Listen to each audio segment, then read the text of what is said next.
ये कहानी है दो दोस्तों की। एक स्कूल में हरीश और विवेक नाम के दो दोस्त पढ़ते थे। हरीश नाम का जो दोस्त था वो पढ़ने में बहुत ही कमजोर था, लेकिन जो विवेक था वो पढ़ने में बहुत ही तेज तर्रार था। विवेक हमेशा क्लास में फर्स्ट आया करता था, जबकि हरीश क्लास में सबसे लास्ट आया करता था। विवेक को सारे स्कूल के टीचर बहुत ही प्रशंसा करते थे, उसकी तारीफ करते थे और उसकी अपेक्षा हरीश की बहुत ही निंदा करते थे। और दोनों ने जब 10th क्लास की एग्ज़ाम दी तो विवेक उस स्टेट का सबसे फर्स्ट रैंक में आया था और हरीश ने किसी तरह से एग्ज़ाम बस पास कर लिया था। स्टेट में सबसे फर्स्ट रैंक आने की वजह से विवेक को वहाँ के गवर्नमेंट ने स्कॉलरशिप दिया और उसे फ्री में पढ़ने के लिए विदेश जाने का ऑफर भी मिला। और इस ऑफर को विवेक ने ठुकराया नहीं और वो पढ़ाई करने के लिए विदेश चला गया, जबकि हरीश ने अपनी पढ़ाई गांव में ही जारी रखी। विदेश जाकर विवेक ने पढ़ाई पे खूब मेहनत किया और दिन रात मेहनत करने के बाद आखिरकार विवेक एक बहुत ही बड़ा साइंटिस्ट बन गया। साइंटिस्ट बनने के बाद विवेक ने कई सारी रिसर्च की और कई बड़े बड़े प्रोजेक्ट में काम भी किया था। उसकी सफलता की कहानियां विदेश में भी नहीं बल्कि इंडिया में भी बहुत ही फेमस होने लगी। टीवी, न्यूज़, अखबार, हर जगह पे वो सुर्खियों में था। उसकी सफलता की चर्चाएं देश के कोने कोने में फैलने लगी और इसी वजह से विवेक के स्टेट गवर्नमेंट ने विवेक को पुरस्कृत करने के लिए इनवाइट किया था।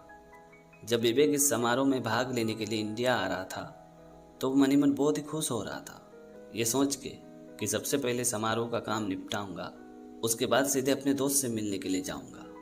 कई वर्ष बीत चुका था, ना तो वो अपने दोस्त से कभी फ़ोन पे बात किया था और ना ही वो उससे मिलने के लिए इंडिया आया था। विवेक मनी मन सोच रहा था कि पता नहीं मेरा दोस्त क्या करता होगा। बेचारा पढ़ाई में तो बहुत ही कमज़ोर था, नौकरी वगैरह करता है या बेरोजगार है। और यही तमाम बातें सोचते सोचते विवेक कब इंडिया पहुंच गया उसे पता ही नहीं चला। उसके बाद विवेक को एयरपोर्ट में लेने के लिए गाड़ी आई हुई थी। फिर विवेक उस गाड़ी में बैठा और सीधे समारोह में पहुंच गया। समारोह में विवेक की बहुत ही अच्छी तरीके से स्वागत हुई, उनके लिए खूब तालियां बजी। उसके बाद विवेक ने एक स्पीच दी, सबको मोटिवेट किया और जब पुरस्कार देने की बारी आई तो वहाँ के मंत्री जी ने विवेक को पुरस्कार देते हुए कहा कि अगर मेरे ही हाथ से पुरस्कार लेना था तो फिर इतनी पढ़ाई करने की क्या ज़रूरत थी। ये बात जब विवेक ने सुनी तो विवेक को बहुत ही आश्चर्य हुआ कि मंत्री जी ये क्या बोल रहे हैं। और जब विवेक ने मंत्री जी का मुंह देखा तो विवेक के होश उड़ गए। विवेक पूरी तरह से आश्चर्य में पड़ गया। वो मंत्री जी कोई और नहीं बल्कि विवेक का वही पुराना दोस्त था जो पढ़ने लिखने में बहुत ही कमज़ोर था। उसके बाद विवेक ने अपने दोस्त को गले लगाते हुए कहा कि भले ही तुम पढ़ने लिखने में कमज़ोर था, पर तरक्की तो तुमने हमसे कई गुना ज़्यादा कर ली है।